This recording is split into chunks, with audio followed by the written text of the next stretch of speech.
Paz do Senhor, meus irmãos.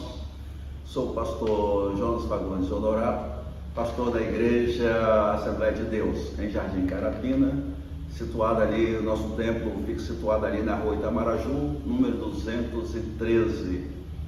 Venho nessa oportunidade trazer um resumo do estudo que nós apresentamos ontem ali, na igreja, na última terça-feira, falando sobre a ordenança que Deus havia, a convocação de Deus a Josué.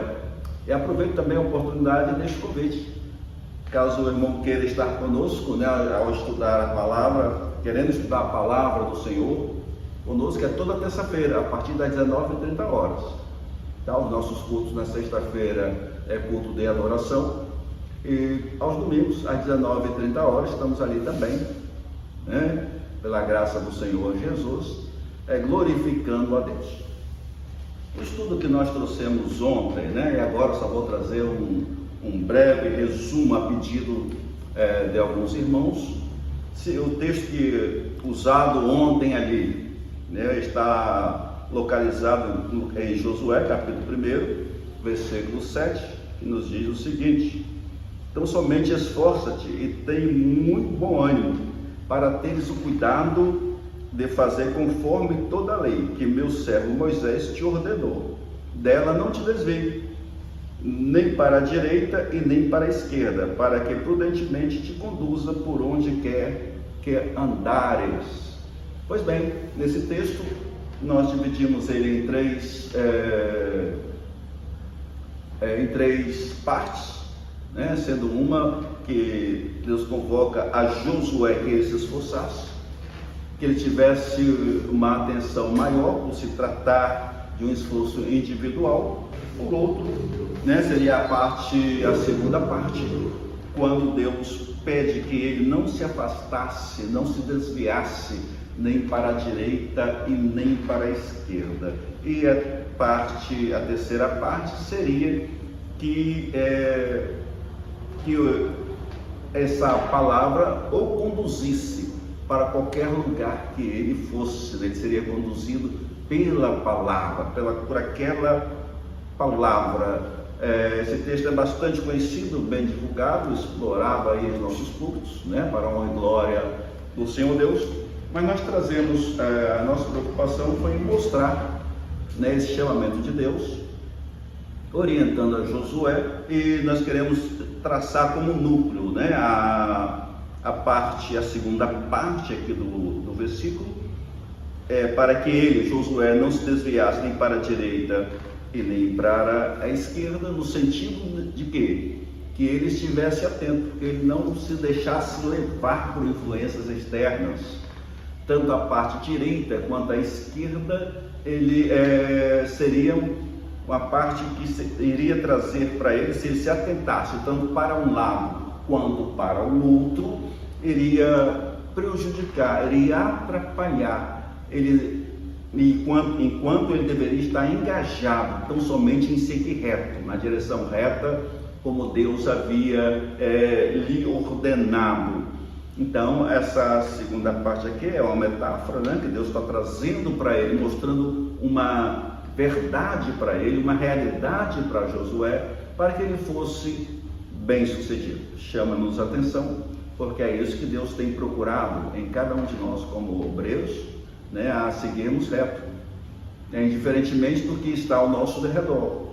Não podemos nos ater nem para um lado e nem para o outro, porque o nosso alvo é Cristo, o nosso alvo é a eternidade.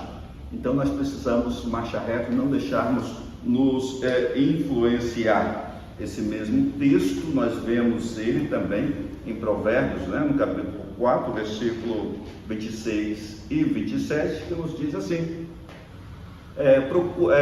pondera a vereda de teus pés, e todos os seus caminhos sejam bem ordenados.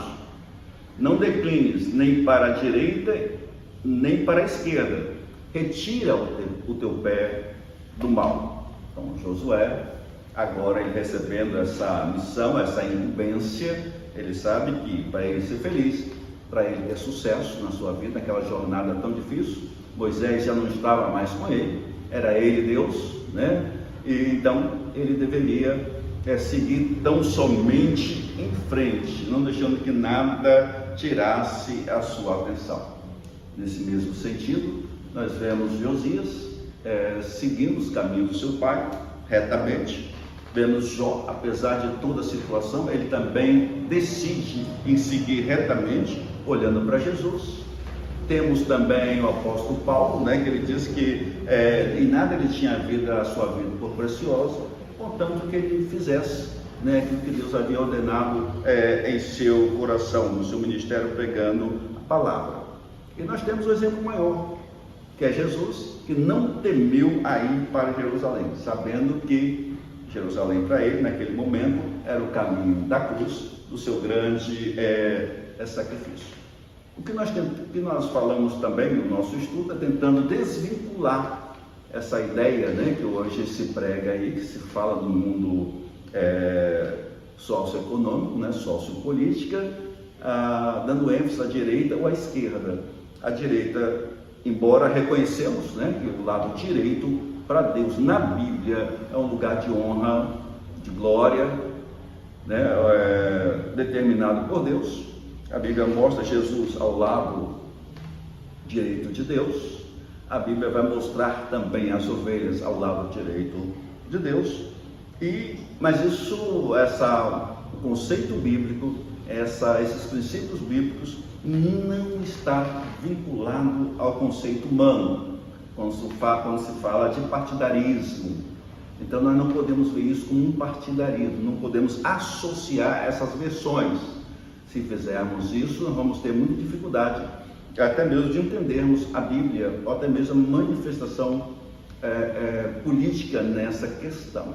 Portanto, não tem nada a ver, não devemos confundir essa ideia, esses princípios, porque a Bíblia é tão clara, ela é tão objetiva a nos apontar o caminho da cruz e a necessidade que nós temos de sermos constantes e firmes no nosso posicionamento que Cristo tem determinado para nós. Então, como crentes, como cristãos, nós precisamos prosseguir indo reto.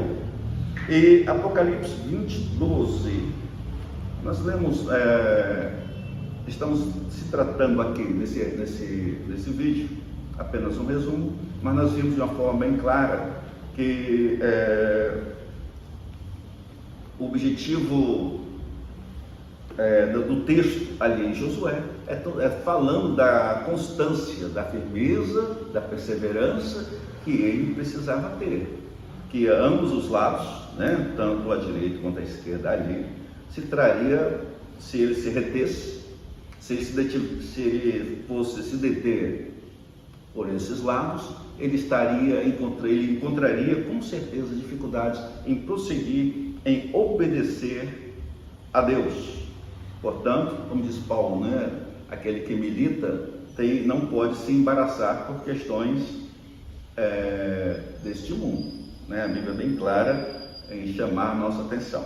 Apocalipse 20, versículo 12, no juízo final, o que a Bíblia nos traz é o seguinte: e vi os mortos, grandes e pequenos, que estavam diante do trono, e abriram-se os livros, e abriu-se outro livro, que é o da vida, e os mortos foram julgados pelas coisas que estavam escritas nos livros, segundo as suas obras. Veja bem, o apóstolo João, ele descreve aqui que ele tinha visto os mortos, grandes e pequenos.